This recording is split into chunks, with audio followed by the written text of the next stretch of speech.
Hello friends, welcome to the TN packers YouTube channel. SBI clerk உடைய result வருமா வராதா அப்படின்னு நிறைய பேர் ஸ்ட்ரெஸ்லையும் ஆங்ஸைட்டிலையும் இருக்கீங்க. ஸோ இதுக்கான சொல்யூஷன் என்ன அப்படின்னா, எப்போ ரிசல்ட் வரும்னு நான் நோட் பண்ணியிருக்கேன். 8 இயர்ஸாக எஸ்பிஐயை நான் அப்சர்வ் பண்ணியிருக்கேன். ஃபஸ்ட்டு ஒரு ஃபேக் லிங்க் க்ரியேட் ஆகும், ஒரு பிடிஎஃப்ஸ் ரிலீஸ் பண்ணுவாங்க. ஆஸ்பிரண்ட்ஸ் மீது நிறைய டாக்ஸ் இதை பற்றியே பேசிட்டு உட்காந்துருப்பாங்க. அண்டு எஸ்பிஐ ரிசல்ட் வந்துருச்சு, இந்த பிடிஎஃப் இன்றைக்கி ஈவினிங் வந்துடும், நாளைக்கு ஈவினிங் வந்துடும். இந்த மாதிரி உங்களை நிறைய இடத்துல அவங்க மார்க்கெட்டிங்காகவோ இல்லை எதுக்காகவோ உங்களை இல்லை அவங்களுடைய ஒப்பீனியனை சொல்லுவாங்க. ஆஸ்பிரண்ட்ஸ் இதை பதற்றத்திலே வச்சுட்டு இருக்கோம். ஸோ இதுக்கு ஒரே ஒரு சொல்யூஷன் என்ன அப்படின்றத நான் இந்த வீடியோவில் சொல்கிறேன். அதுக்கு முன்னாடி எப்போ ரிசல்ட் வரும்ன்றது என்னுடைய அப்சர்வை சொல்கிறேன். ஸோ இந்த மாதிரி டாக்ஸ் எல்லாம் க்ரியேட் ஆன பிறங்கால் நம்ம கிவ் அப் பண்ணுவோம் இல்லையா, அந்த டைமில் ரிசல்ட் வரும். ஸோ அதான் நான் சொன்னேன், எக்ஸாம் எழுதி முடித்த அன்றைக்கே நான் உங்கள்கிட்ட சொன்னேன், மே எண்டு ஜூன் ஃபஸ்ட் வீக் இந்த டைமில் நமக்கு ரிசல்ட் வரும். அதுக்கு முன்னாடி எப்பேற்பட்ட அத்தன்டிக்கான சோர்ஸ் சொன்னால் கூட நீங்கள் நம்ப தேவையில்லை. நான் இதை உங்களுக்கு ஸ்ட்ரிக்டாக சொன்னேன். இப்போ ரீசெண்டாக ஆகாஷ் யாதவ் சாரே ஒரு 16, 23 டேட்டு சொன்னேன். அன்றைக்கே சொன்னால் இந்த டேட் வராது ரிசல்ட்டு. ஸோ இது நம்ம காலகாலமாக எஸ்பிஐ பண்ணக்கூடிய ஒரு விஷயந்தான். ஆஸ்பெண்ட் மத்தியில் அந்த டாக்ஸ் போய்கிட்டே இருக்கும், இப்போ வரும் அப்போ வரும், அந்த ஒரு பதட்டத்தில் வச்சுட்டு அதுக்கப்புறம் அவங்க எக்ஸ்பெக்ட் பண்ணாத டைமில் விடுவாங்க. ஸோ மே எண்டு ஜூன் ஃபஸ்ட் வீக்கு தான் அந்த டைம் லைன். ப்ரீவியஸ் 8 இயர்ஸில் நான் அப்சர்வ் பண்ணது அந்த ஒரு டைம் லைன் வச்சுருப்பாங்க, அந்த டைம் லைன் தான் வரும். அதுக்கு முன்னாடியே ரிசல்ட்டை பற்றின டாக்ஸ் போய்கிட்டு இருக்கும், நிறைய மார்க்கெட்டிங் நிறைய இதெல்லாம் போயிட்டுருக்கும். ஸோ அதில் நீங்கள் பலி ஆகிட்டீங்க. இப்போ அதனால் இப்போ நீங்கள் ஆங்ஸைட்டியில் இருக்கீங்க. இதுலேருந்து எப்படி ஓவர் கம் பண்ணுறது, ஓகேங்களா? அதை நான் தெளிவாக சொல்கிறேன் பாருங்கள். இது உங்களை படிக்க விடாது. இந்த ஸ்ட்ரெஸ் ஆங்ஸைட்டி தெளிவாக ஒரு வாத்தியார் என்ன சொல்லிட்டு போயிடுவாங்க அப்படின்னா, ஒரு மென்டாராக இருந்துட்டு உங்களுக்கு தேவை வேக்கன்சி, எவ்வளோ வேக்கன்சின்றது முக்கியம் இல்லை, உங்களுக்கு தேவை ரிசல்ட், அது எப்போ வேணாலும் வந்துட்டு போட்டோம், இப்போ நீங்கள் படிங்க அப்படின்னு ஜென்ரலாக சொல்லிட்டு போயிடலாம். ஆனால் நான் ஆஸ்பிரண்ட்ஸாக அந்த இடத்துல இருந்திருக்கல, எனக்கு தெரியும் இது எவ்வளோ அட்டாகும், நம்மளை படிக்க விடாமல் என்னென்னலாம் பண்ணோம் அப்படிங்கிறது. ஸோ இதுக்கான சொல்யூஷன் என்ன அப்படின்னு பார்த்தீங்கன்னா, இதுக்கான சொல்யூஷன் பாருங்கள். இந்த மாதிரி நம்மளுடைய ஃபேமிலி மெம்பர்ஸ் கூட டைம் ஸ்பெண்ட் பண்ணலாம், ஓகேங்களா? ஒரு நல்ல மூவிக்கு போங்க, ஓகேங்களா? ஒரு பிரியாணி கடையில் உங்களுக்கு பிரியாணி பிடிக்குன்னா பிரியாணி சாப்பிடுங்க. ஏன் அப்படின்னா உங்களுடைய கார்டிசோல் பேட் ஹார்மோன் உங்களுக்கு ஆக்டிவேட் ஆகிருக்கும், ஸ்ட்ரெஸ் ஹார்மோனு. அதை ஓவர் கம் பண்ணனா உங்களுடைய குட் ஹார்மோன்ஸ், குட் டோப்பமைன்ஸை நீங்கள் ஆக்டிவேட் பண்ணால் தான் உங்களால் இதிலேருந்து ஓவர் கம் பண்ணவே முடியும். ஃபஸ்ட்டு நீங்கள் மைண்ட் செட் பண்ணணும், இப்போதைக்கு ரிசல்ட் எப்போ வேணாலும் வரலாம், இன்றைக்கி தான் வரும்னு கிடையாது.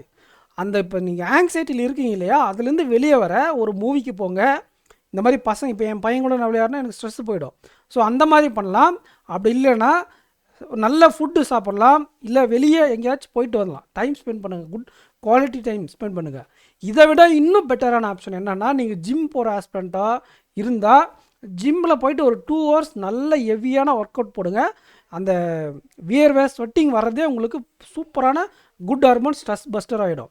இல்லை ஒரு 45 to, நீங்கள் ஜிம்மெல்லாம் போகல, ஒர்க் அவுட்லாம் பண்ண மாட்டிங்கன்னா ஒரு 45 to 60 minutes பார்க்கில் போயிட்டு நல்லா வாக்கிங் போங்க, டெய்லி போங்க. ரிசல்ட் வர வரைக்கும் நீங்கள் இந்த ஸ்ட்ரெஸ்ஸில் இருக்கீங்கன்னா டெய்லி மார்னிங் ஈவினிங் 40 minutes இல்லைனா 20 30 minutes எந்த ஒரு தாட்டும் இல்லாமல் ஒரு நல்ல இந்த இயற்கையை ரசிச்சுட்டு ஒரு வாக்கிங் போங்க. உங்களுடைய பாடியில் குட் ஹார்மோனும் டெவலப் ஆகும், அதே சமயம் ஸ்ட்ரெஸ் ஹார்மோன் குறைஞ்சி குட் டோப்பமைன் உங்களுக்கு இன்க்ரீஸ் ஆகும்போது இந்த ஸ்ட்ரெஸ்ஸு ஆட்டோமேட்டிக்காக பஸ்ட் ஆகிடும் ஃப்ரெண்ட்ஸ். ஸோ இந்த ஸ்ட்ரெஸ்ஸுலேருந்து இது ஓவர் கம் பண்ணிடலாம். புரியுதுங்களா? ரிசல்ட் நான் திரும்ப சொல்கிறேன், இப்போ இது யாருக்கு எஃபெக்ட் ஆகுன்னா, அந்த பார்டரில் இருப்பேன். நான் 82.5 மார்க் கட் ஆஃப் சொல்லியிருக்கேன் இல்லையா, சில இடங்களில் 70 சொல்லியிருப்பாங்க, 70 71 சொல்லியிருப்பாங்க, சில இடங்களில் 86 சொல்லியிருப்பாங்க. ஸோ உங்களுக்கு ஆல்ரெடி எந்த கட் ஆஃப் வருன்றதே கன்ஃபியூஷனில் இருக்கும். அப்போ இந்த 70 சொன்னதே நீங்கள் பார்த்துருந்தீங்களன்னா, நீங்கள் 70 வரக்கூடிய ஆஸ்பிரண்ட்டாக இருந்தால் உங்களுக்கு நான் பாஸ் ஆகணும் பாஸ் ஆக மாட்டேனோ அப்படின்ற ஒரு டவுட் இருக்கும். இல்லை அக்யூரேட்டாக இந்த அட்டெம்ப்ட் இருக்கிறவங்க பாஸ் ஆகிற சுச்சுவேஷனில் இருந்தாலையும் ஒரு டவுட்டில் இந்த ஸ்ட்ரெஸ் க்ரியேட் ஆகும். ஒரு சில பேர் கம்மியாக தான் இருக்கும், நீங்கள் கிளியர் ஆக மாட்டீங்க. ஆனாலையும் ஒருவேளை நம்ம இங்கிலீஷில் அதிகமாக மார்க் பண்ணிட்டா, ஒருவேளை நமக்கே தெரியாமல் கரண்ட் அஃபேர்ஸில் அதிகமாக மார்க் பண்ணிட்டா, பாஸ் பண்ணிட்டா, இந்த மாதிரி எண்ணங்களில் ரிசல்ட்டை எக்ஸ்பெக்ட் பண்ணிட்டு இருக்கிறவங்க தான் இதில் பாதிக்கப்படுவாங்க. ஏன் அப்படின்னா அதிகமான மார்க் வரும், பாஸ் பண்ணுவோங்களா அப்படிங்கிற டவுட்டில் இருக்கிறவங்க கிளியர் ஆயிடுவாங்க. ஆனால் கம்மியான மார்க் வரும்னு அவங்களுக்கு தெரிஞ்சும் ஒருவேளை நம்மளோட அக்யூரசி அதிகமாக இருந்து நம்ம பாஸ் பண்ணிடுவோம்ப அப்படிங்கிற ஒரு மைண்ட் செட்லேயும் கட் ஆஃப் கம்மியாக வந்து நம்ம பாஸ் பண்ணிட்டா அந்த ஒரு மைண்ட் செட்டில் இருக்கிறவங்க ஹெவியாக எஃபெக்ட் ஆவீங்க. ரிசல்ட் வந்ததும் நீங்கள்லாம் மைண்ட் செட் பண்ணிக்கோங்க, நீங்கள் ஃபெயில் ஆகிடுவீங்க. இப்போ இருக்கக்கூடிய ஐஓபி எக்ஸாமை ஃபோக்கஸ் பண்ணிடுங்க. ஒரு வேளை பாஸ் பண்ணால் அது உங்களுக்கு ஹாப்பியாக இருக்கும், ஃபெயில் ஆனால் உங்களை அஃபெக்ட் பண்ணாது, இல்லைனா ஹெவியாக உங்களை பாதிக்கும். நீங்கள் நம்பிக்கை வைக்க வேண்டாம். மார்க் கம்மியாக இருக்கோ இல்லை டவுட்டாக இருக்கிற ஆஸ்பிரண்ட்ஸ்லாம் நீங்கள் ஃபெயிலுன்னு மைண்ட் செட் பண்ணிவிட்டு இப்போயே இந்த ஏதாச்சும் ஒரு ஆக்டிவிட்டி பண்ணி அதுலேருந்து வெளியே வந்து படிக்க ஆரம்பிச்சிருங்க. ரிசல்ட் வர்ற டைம் வர உங்களுடைய டைம் வேஸ்ட் ஆகிடும். தயவு செஞ்சு இதிலிருந்து ஓவர் கம் பண்ணுங்கள். நான் ஆஸ்பிரண்ட்டாக இருந்து பண்ண மிஸ்டேக்கை தான் அதை நான் எப்படி ஓவர் கம் பண்ணேன், நான் ஒரு சில டைம் அதை ஓவர் கம் பண்ணேன், அதை எப்படி ஓவர் கம் பண்ணேன் அப்படிங்கிறத தான் உங்களுக்கு சொல்லியிருக்கேன். நான் நிறைய சைக்காலஜி ரிசர்ச் எல்லாம் நிறையா பண்ணியிருக்கேன். இந்த டோபமைன், குட்டு, பேடு, அந்த மாதிரி ஆக்டிவிட்டீஸ் எல்லாத்தையும் நான் பார்த்துருக்கேன். ஓகேங்களா? ஸோ நீங்கள் தயவு செஞ்சு சொல்கிறேன், இனிமேல் இந்த ரிசல்ட் எப்போ வரும் அப்படிங்கிற டாக்ஸ்குள்ளே போக வேண்டாம். வேக்கன்சி டிஸ்கஷன் போக வேண்டாம். வேக்கன்சி டிஸ்கஷன் வேணும். அந்த வேக்கன்சிக்கு எப்படி டேக்கிள் பண்ணலாம் அப்படிங்கிறத நீங்கள் பிளான் பண்ணணுமே தவிர வேக்கன்சி கம்மியாக வந்துடுமோ, அந்த கம்மியான வேக்கன்சிஸ்க்கு நம்ம எப்படி ப்ரிப்பேர் பண்ணுறதுன்னு நீங்கள் நினைக்கணுமே தவிர வேக்கன்சி கம்மியாகிடுச்சுன்னு வெக்ஸ் ஆகக்கூடாது. ஆனால் அதில் எவ்வளோ பெரிய பாசிட்டிவ் இருக்குதுன்னு நான் சொன்னல உங்களுக்கு. கேலண்டர் முன்னே வந்து IBBSPO வேக்கன்சிஸ் கம்மியாக வந்தால் ப்ரிலிம்ஸ் கிளியர் பண்ணால் நமக்கு மெயின்ஸும் இன்டர்வியூவும் அப்படியே கேக் பார்க்கும் மாதிரி அசால்ட்டாக அடித்து தூக்கிட்டு போயிட்டே இருக்கலான்றது நான் உங்களுக்கு சொன்னேன் இல்லையா? ஸோ நீங்கள் அதுக்கு தகுந்த மாதிரி உங்களை பிளானை வச்சுக்கணுன்றதுக்காக தான் கேலண்டர் அப்டேட்டே கொடுத்தேன். IBBSல வேக்கன்சிஸ் அஃபெக்ட் ஆனால் ஓகேங்களா, நீங்கள் ப்ரிலிம்ஸ் பாஸ் பண்ணுறது கஷ்டமாக இருக்கும். நீங்கள் பர்ஃபெக்டாக எக்ஸிக்யூட் பண்ணி ப்ரிலிம்ஸை கிளியர் பண்ணிடுறீங்கன்னு வச்சுக்கோங்களேன், மெயின்ஸும் இன்டர்வியூ உங்களுக்கு சாதாரணமாக உங்களுக்கு வேலை கிடைச்சிடும். ஏன்னா வேக்கன்சி இன்க்ரீஸ் ஆகும், லேட்டராக வேக்கன்சி அப்டேட் பண்ண தான் போகிறாங்க. முன்னாடியே ரிப்போர்ட் பண்ணுறதுனால நிறைய பேங்க் இங்கே NRல இருக்கும். ஓகேங்களா? அதனால் IBBSPOவில் அவ்வளோ பெரிய அட்வான்டேஜ் இருக்குது. ஆல்ரெடி LBO எக்ஸாம் கையில் இருக்குது. இதெல்லாம் உங்கள் கண்ணுக்கு தெரியாமல் நம்ம ஆல்ரெடி எழுதி முடித்த எக்ஸாமில் ரிசல்ட் வருமா வராதுன்னு பார்த்துட்டு நம்ம லைஃப்பை கோட்டை விட்டுறக்கூடாது. புரியுதுங்களா? இதை நான் பண்ணியிருக்கேன். 2022 RRBயோடைய ரிசல்ட்டை எக்ஸ்பெக்ட் பண்ணி அப்போ வந்து SBI கிளர்க்கு நல்ல ஃபார்மில் இருந்தேன் 2023. இந்த ரிசல்ட் வந்துடும் அப்படிங்கிற நம்பிக்கையில் கர்நாடகாவில் போய் தான் இருந்தேன். அதுக்கு பின்னாடி வந்தால் எக்ஸாம்ஸை நான் படிக்காமல் விட்டுட்டேன். SBI கிளர்க்கு நான் உங்களுக்கு சொன்னேன் இல்லைங்களா, ஒரு மேம், அவங்களும் நானும் ஒன்றா தான் ப்ரிப்பேர் பண்ணோம். அவங்க கிளியர் பண்ணிட்டு போயிட்டாங்க SBI. நான் எனக்கு RRB கிளியர் ஆகும் அப்படிங்கிற நம்பிக்கையில் விட்டுட்டேன். அதே மாதிரி பேங்க் ஆஃப் இந்தியாவுடைய ஃபைனல் ரிசல்ட் ஷார்ட்டாக எனக்கு கிடைச்சிரும் அப்படிங்கிற நம்பிக்கையில் நான் அந்த டைமில் இருந்தக்கூடிய எக்ஸாம்ஸை ப்ரிப்பேர் பண்ண விட்டேன். ஏன்னா நான் லாங் டர்மாக ப்ரிப்பேர் பண்ணிகிட்டு இருக்கிறதுனால விட்டால் போதும் அப்படிங்கிற மைண்ட் செட்டில் இருந்தேன் நான் அப்போ.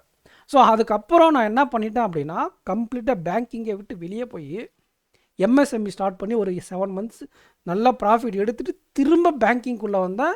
லாஸ்ட் இயர் மே மாதம் இல்லை, ஜூன் மிட்டில் தான் நான் ஸ்டார்ட் பண்ணேன்.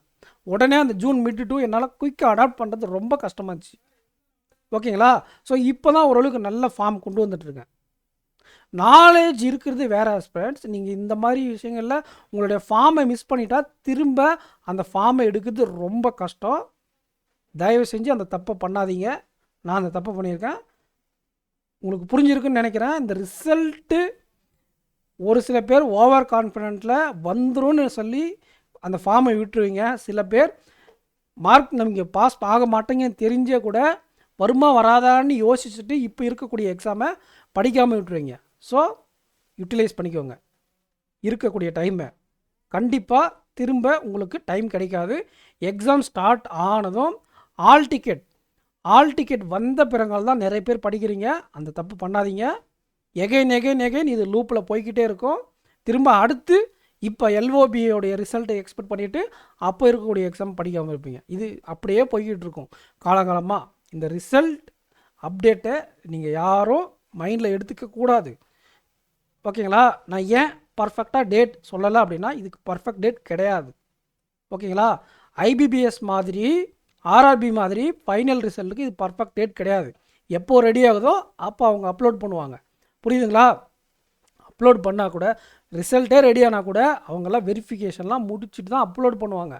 அதை நீங்கள் மைண்டில் வச்சுக்கணும். இந்த டெட்லைன்லாம் கிடையாது. அது அவங்க எக்ஸ்பெக்டேஷன். மேபி இந்த டைமில் வரலான்னு அவர் சொல்லிட்டு போயிட்டான்றதுக்காக ஒரு 2 வாரமாக இதே பேசிட்டு உட்காந்துருக்கீங்க. அது பண்ணாதீங்க. இப்போ என்ன பண்ணுறீங்கன்னா, ஏதாச்சும் ஒரு மூவி பார்க்குறீங்க, அப்படி இல்லைனா வாக்கிங் போங்க, ஜிம் போங்க, இல்லை குவாலிட்டியான டைம் ஸ்பெண்ட் பண்ணுங்கள். இந்த ஸ்ட்ரெஸ்ஸை உடைச்சிருங்க. ஒரு பிரியாணி கூட சாப்பிட்லாம் நீங்கள் போயிட்டு. இல்லை உங்களுக்கு பிடிச்ச சாப்பாடு சாப்பிட்லாம். நிறைய பேருக்கு மஷ்ரூம் பிரியாணி பிடிக்கும், மஷ்ரூம் காளான் ஃப்ரை பிடிக்கும். ஏதோ ஒன்று சாப்பிட்டு நல்லா தூங்கி எழுங்க. தூங்கி எழுந்துட்டு ஒரு மைண்ட் செட்டு, தூங்குறதுக்கு முன்னாடி அதெல்லாம் பண்ணுறதுக்கு முன்னாடி ஒரு மைண்ட் செட்டுக்கு வந்துடுங்க. நீங்கள் பாஸ் ஆகுங்களா பாஸ் ஆக மாட்டிங்களா அப்படின்றது. சரிங்களா? பாஸ் ஆகிறதா இருந்தால் கான்ஃபிடண்ட்டாக அடுத்த எக்ஸாம் படிங்க. ஃபெயில் ஆகுங்கன்னா அழுந்துட்டு நீங்கள் அடுத்த எக்ஸாமுக்கு ரெடி ஆயிருங்க. கண்டிப்பாக ஐஓபி எக்ஸாம் கிளியர் பண்ணலாம். ஐஓபி இதை நீங்கள் பண்ணிங்களா, ஏன்னா எல்லாரும் இப்போ இந்த இதில் தான் இருக்காங்க. நீங்கள் இதை பண்ணிங்களா கண்டிப்பாக ஐஓபி ப்ரிப்பேர் பண்ணலாம். யாருமே ஐஓபி எக்ஸாம் ப்ரிப்பேர் பண்ணுறதுல 90% இந்த தாட்டில் ரிசல்ட்டு வேக்கன்சி கேலண்டர் தான் இருக்காங்க.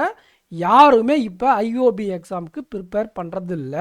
Because of SBI result and IBPS உடைய கேலண்டர்னால். நீங்கள் இந்த டைமில் ப்ரிப்பேர் பண்ணிங்கன்னா அவங்களிருந்து நீங்கள் தனித்துவமாக அடுத்த ஐஓபியும் ஐபிபிஎஸ்பிஓவும் கிளியர் பண்ண 100% வாய்ப்புகள் இருக்குது. யூட்டிலைஸ் பண்ணிக்கோங்க. ரியாலிட்டி என்ன அப்படிங்கிறத புரிஞ்சுக்கோங்க. நெக்ஸ்ட் வீடியோவில் மீட் பண்ணலாம். உங்களுக்கு அஃபர்ஸ்களோட பேக்கேஜ் வேணால் AK10 அப்படிங்கிற கோடு யூஸ் பண்ணிக்கோங்க. நம்மளுடைய ஆப்டிவ் வித் AK சேனலுங்க ஷோ ஆகும். அதையும் சப்ஸ்கிரைப் பண்ணி வச்சுக்கோங்க. Thank you friends. நெக்ஸ்ட் வீடியோவில் மீட் பண்ணலாம். தேங்க்யூ.